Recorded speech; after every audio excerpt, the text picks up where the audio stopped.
This is a quick look at the new Starters Orders mobile game that will run on both iOS and Android. The game includes a number of improvements to the old simulation engine, redesigned menus aimed at making gameplay easier and more fun, whilst including all the sim features, or most of them, of Starters Orders 7, and a few new ones, as there's been quite a bit of development since Starters Orders 7. There are a couple of new flat schedules included for France and Japan. The rest of the schedules are all flat racing, apart from the UK, which has got a jumps option. The races in this game are 2D, using mainly the old classic visuals, but they've all been remastered for high resolution devices. There are a few new stands. The race sequence itself was rewritten to be a little bit better.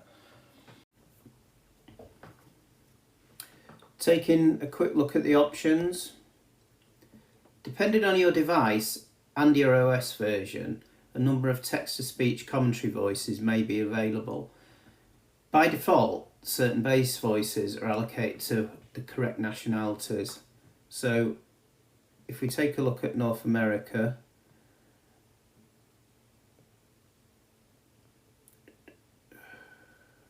commentary voice selected. Aaron is selected, which is one of the better voices. Some of these are terrible. Commentary voice selected. Bad news. Commentary voice selected. Aaron. The old Starters Order 6 commentaries have been included for those who want them. And they're off. And you select that at the top button. The game includes AI trainer and jockey portraits, which basically means that the faces are randomly generated to avoid copyright issues. The mobile game gives the player the option of changing the jockey and trainer names and also replacing the portraits. And you do that here. Right now this isn't working, but it can all be done outside the game from this screen, and then you import it back into the game that's already in progress. Now this is intended as a quick video to show the new menu screens, so I'm not going to go through all the new sim features. At some point I'll put these on the website. These menus have been specifically designed for mobile devices, but the new menu code has been ported back to the Starters Orders 7 desktop project. So these layouts will be used for any future desktop game, obviously with modifications. In other words, Starters Orders 8. Right now, Starters Orders 8 will retain the 3D race sequence from 6 and 7. There are a lot of reasons for this, but that's Starters Orders 8 desktop, and it's outside the scope of this video really. I've already got a UK flat game in progress, so let's take a look at that and go through some of the basics. This is a trainer's home menu, and this replaces the old home menu and the advanced declarations and training screens, so that entries and adjustments to training are done from here. If you look at the top of the screen, there's a player name along with the score. Now the score is a mobile centric thing at the moment, and this is really for submissions to online leaderboards. It increases as the player goes along, and it increases as you do different things such as win races, breed horses, etc. Now tapping on the player name will bring up the trainer data screen. Because this game has been auto-generated for demo purposes, the season rank is flat. The season rank is now in a chart next to the portrait, which you can change, which we spoke about earlier. Also from here we can select stable jockeys, we can view horses out to grass, horses in the breeding barn, yearlings, transactions, any notes we've made on other horses in the game. Now going back to the home menu, along the top you can see the same icons, so we can access those screens from the main menu. This last icon is the gallops, and from here we can set gallops for our horses. We can also, a new feature is we can have gallop invites, which cost a certain amount of money. So there's certain horses available in the game owned by AI trainers will be available to gallop against our horses. The left-hand menu items should be fairly familiar. We can browse the form book by swiping, or we can search for a horse by typing in a character string. The top horses. Now we have a number of notifications that come on and out throughout the game, so those can be turned off in various places. If we look at the top flat horses, the game default is prize money for the season, but you can change that at the top.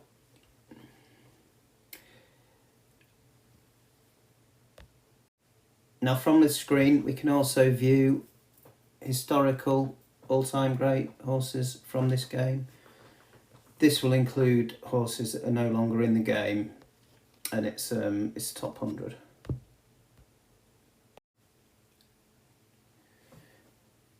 This is the current top jockey table, and this is sorted by the default, which is win count for the season. Again, you can change that. You've got a number of options up there, and you can turn notifications off for the jockey table here. Now, if we look at the portrait, you may not be able to see this on the video, but there's a star meter on the bottom of the portrait. So let's select the jockey data screen. This meter is a combination of the jockey's record over recent seasons and, more importantly, the current season. So it's these two parameters combined, and it's not to be confused with the star meter on the horse portrait, which is different. And if we take a look at this screen, we've got a number of new things on here. First of all, the season ranks are displayed as a chart. We have the historical data at the current racecourse, which in this case is Lingfield. So we've got the strike rate and the win-run ratio at Lingfield, and we've got the overall season ranking. We have a few extras here, which is skill, honesty, reputation, and obedience reputation. And if you look closely, there's a star meter on there which denotes the strength of that parameter.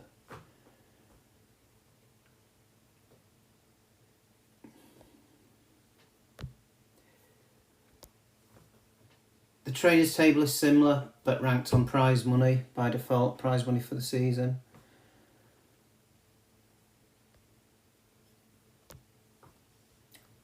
The top stallion table is ordered by the AER rating and displays the top 100 stallions. Now, a quick mention about the breeding model. There's kind of a split about the breeding model, with some people preferring starters orders 7 to 6 and vice versa. Starters orders 6 meant progression was much easier. Starters orders 7 used a breeding model which was basically a level playing field, so that the AI trainers were breeding using the same stallions as the player, which kind of made it quite difficult. By default, on the mobile version, it tries to move further towards the starters order 6 model to make it a little easier, but both options are available.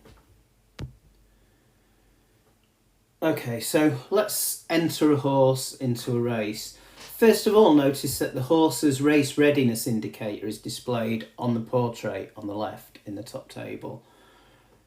To the right of horse's portrait is the form string, along with the star meter rating and the horse's handicap rating. If you can see that, it's a label that's overlaying the star meter. The fitness, potential and condition meters are now displayed on the same screen as well as the horse data screen under the levels column.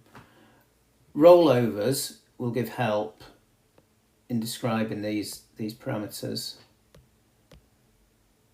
if you just tap on the correct column or the correct item.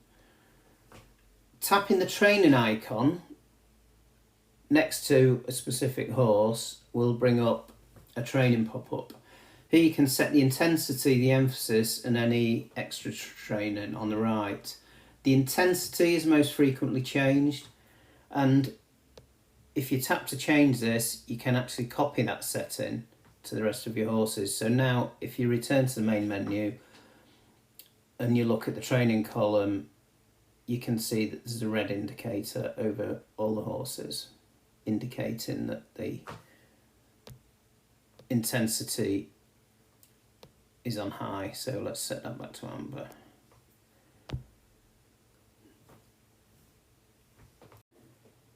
So let's take a look at the 8-year-old mare, Sheila's Castle. Looking at the ratings chart, she's pretty much flatlined on a low rating for her entire career. And looking at the recent form, which is down the bottom, she's been running in sellers and claimers. Now, if we tap the feedback icon, we get the feedback from the race. If we tap the run icon, we get the form description for that particular race. We can view the form card. So that one was over 9 furlongs. That was a seller over 9 furlongs. Again, we can scroll back through the form.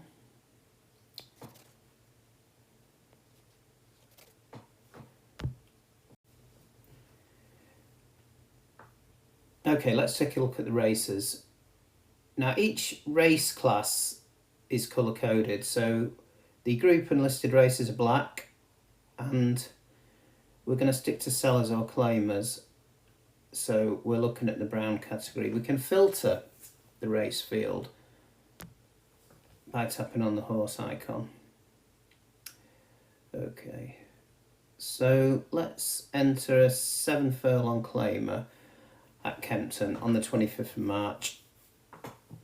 Now what we do is we hold the horse image, drag it to the race and drop. We then get the jockey booking screen. We can leave this and the jockey will be auto booked for us, which is what I'm going to do at the moment. So let's tap on the declaration that we've just made. Okay, that will scroll the bottom window down to the race, which is on the 25th of March. Now, if we want to jump directly to that date, we tap on the date, tap yes.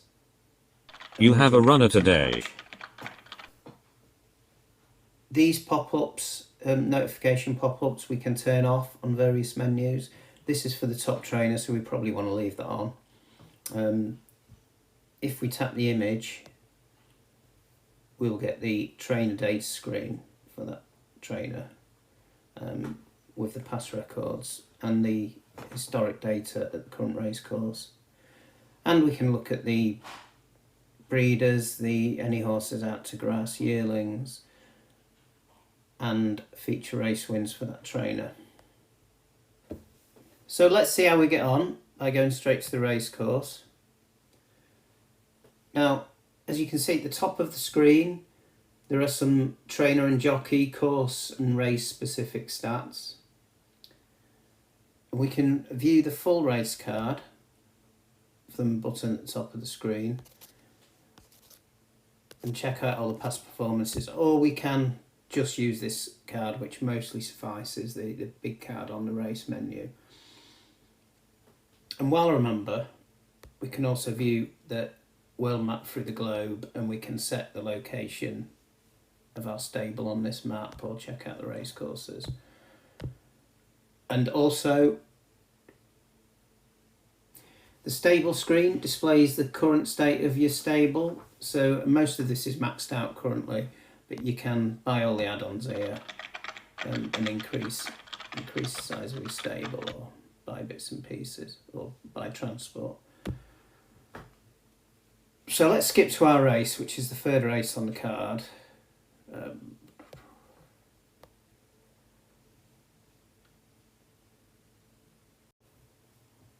So if we look at the race card, you'll notice a number on each trainer and jockey image.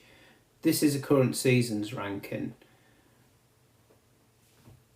Now looking at the form, there are a couple of horses here that may give us a problem. Rated similar to us. Let's have a look.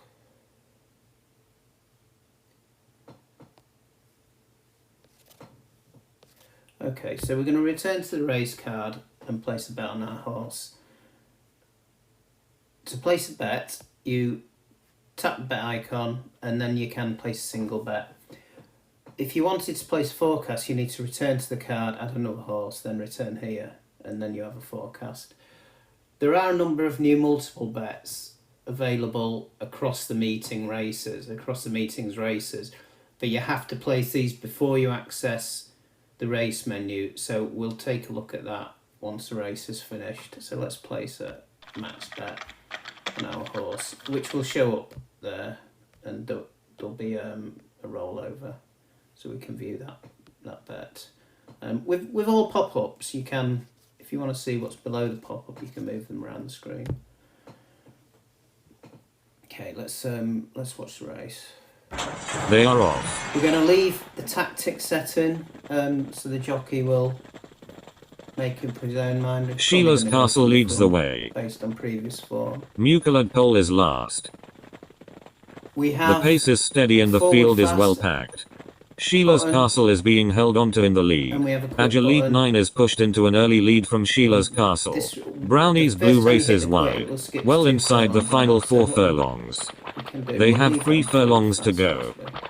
Sheila's Castle leads from Agilite 9, a gap back to Veloci Heritage just clear of Jackstown Dano. Veloci Heritage takes a fractional advantage. Veloci Heritage is 1 Now, length when a ahead horse of goes Sheila's off the screen, Castle. you get Autumnal an Delirium icon is that- flying. more Autumnal icon Delirium is fades making good the headway further through the behind it is. field. Autumnal Delirium goes into the lead. Mucilid Pole is running on. Here comes Mucilid Pole. Autumnal Delirium just leads, and that is a close one between Mucilid Pole and Autumnal Delirium.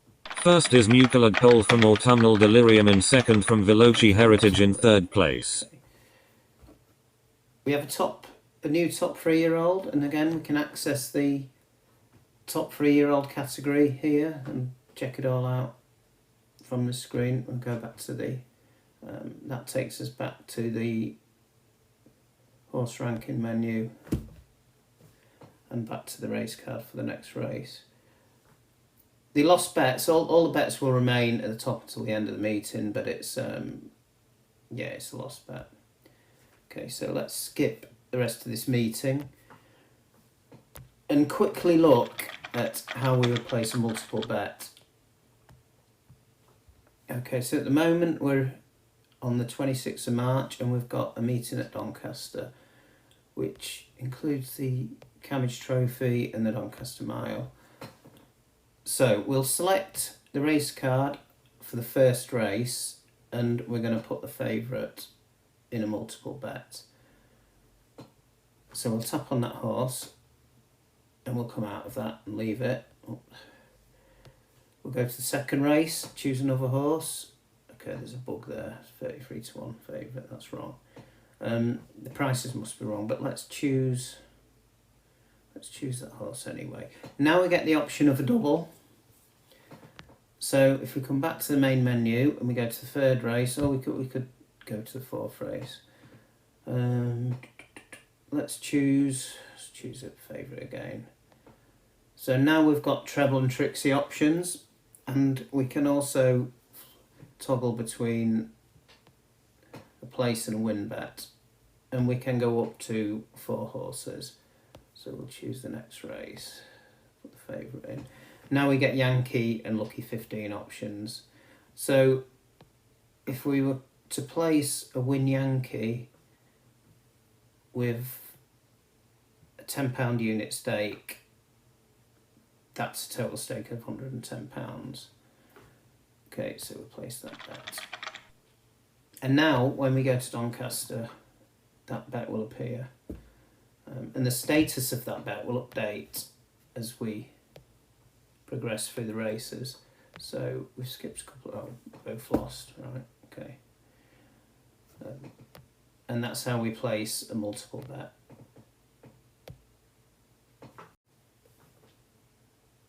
Okay, let's skip to the Derby meeting in June. Now, occasionally, especially with big races, we may see form hint pop-ups, or occasionally we may get a racing life pop-up like we have for the Oaks. These can often help pick winners out, and they tend to use key prep races to highlight horses, and maybe we could have missed those, so those are useful. Again, you can move those around. Moving your horses around the stable is now easy. It can be done from the horse data screen or simply by dragging the horse. So let's move Robbie Dye into the barn. We drop him into the barn. Now we select the breeding barn and Robbie Dye has come up under the stallions list. We can list all available stallions if we choose. And in a similar way, breeding is done by dragging one of our mares onto a chosen stallion. Now the fees are significantly higher than they used to be, and they're also tied into the AEI and the stallions record. So let's choose one with a low fee. Dookie.